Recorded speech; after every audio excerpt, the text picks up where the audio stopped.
Hi, I'm Smile. I am an actor, and part of acting means that you get to learn a lot about life, right? And especially a lot about rejection. So let's just understand what an actor's life looks like, right?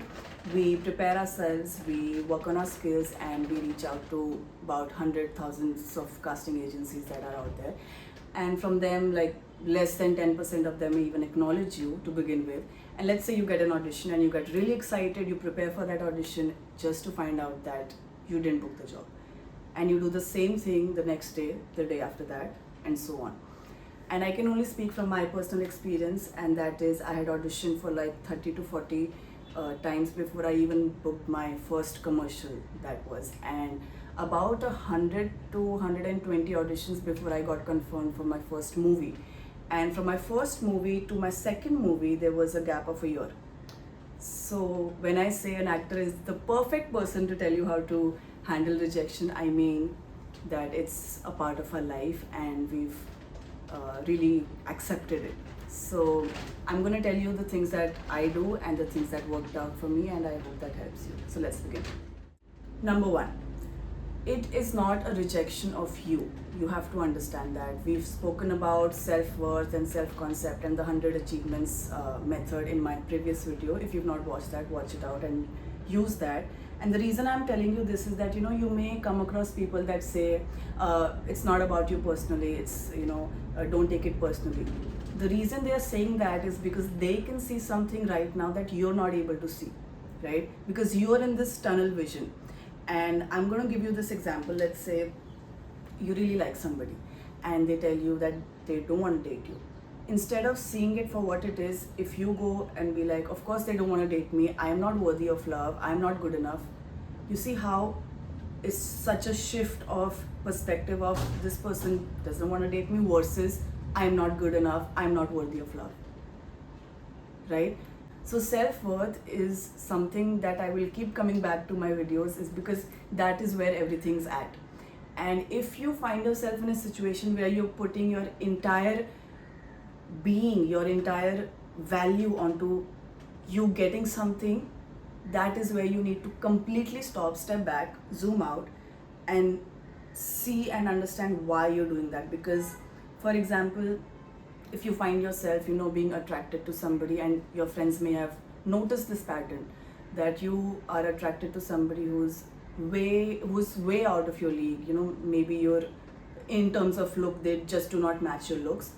I want you to think about your abandonment issues, because somewhere subconsciously you're choosing somebody who's not on your level, thinking that they're going to stay, and that never really works out. Or if you're somebody who's attracted to somebody, let's say, who's emotionally unavailable, and somebody who's made it clear that they are not interested in you, I want you to ask yourself, why do you even want somebody who doesn't want to be with you in the first place? Is it because somewhere along the way in your childhood you learned that you have to fight for love, you have to do that, you have to always do something extra to deserve love? So it all really just comes down to our self-worth, right? And that's how we behave in this world, and that's how we see this world. So that is why the first point I'm telling you, it is not a rejection of you. You cannot see it as a rejection of your entire being, just because you didn't get a job and just because somebody said no to you. Because that yes, any which way, should not make you go crazy with joy, right? And that no should not break you down. Moving on to my second point, which is accept that no and allow yourself to feel low.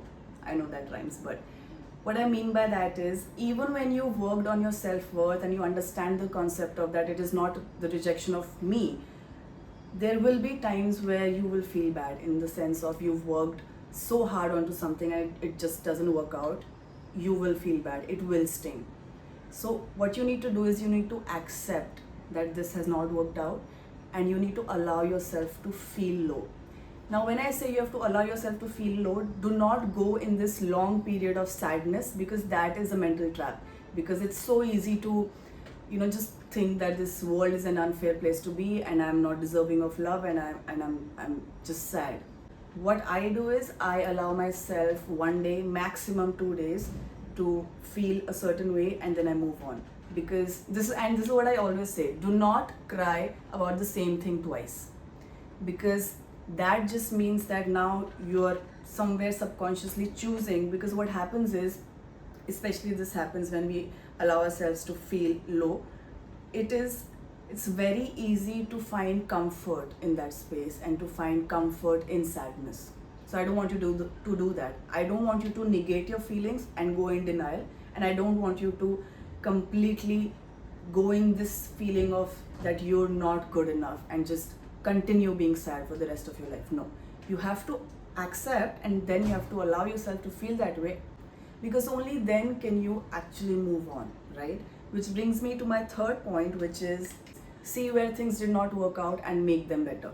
Because rejection actually is an opportunity for you to get better. And now that you've understood that this rejection is not of you and your entire being, and you've allowed yourself to feel bad that you didn't achieve something, now is the point where you choose again yourself and you choose to be better.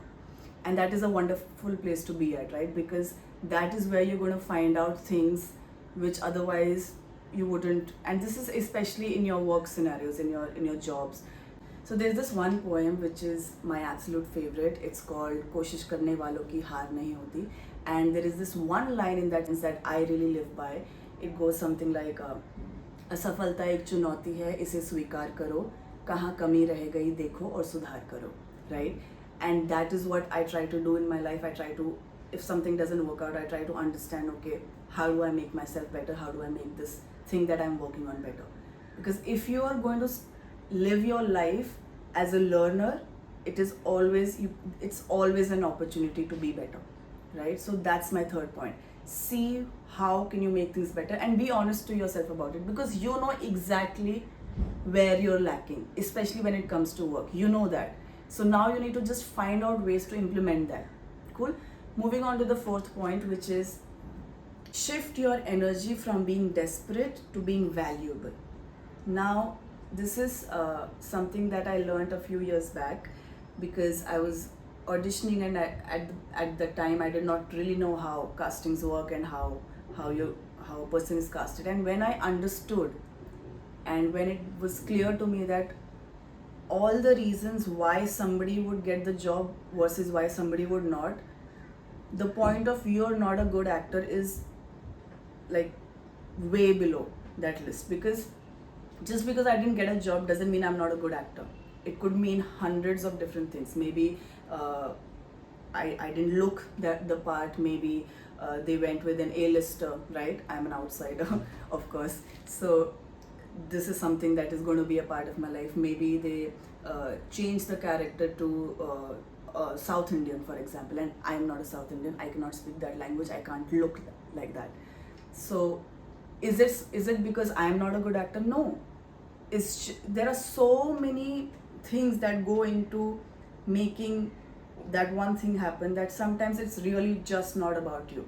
And when you understand that, now what you can do is, okay, so how do I approach this as a learning process? How do I make myself valuable, right?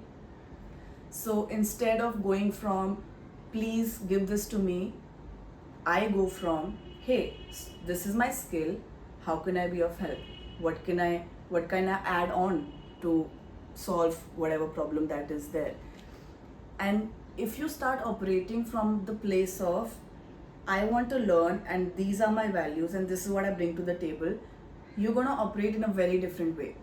Because now you're coming in from the energy of knowing yourself, knowing your value, and knowing what you bring to the table.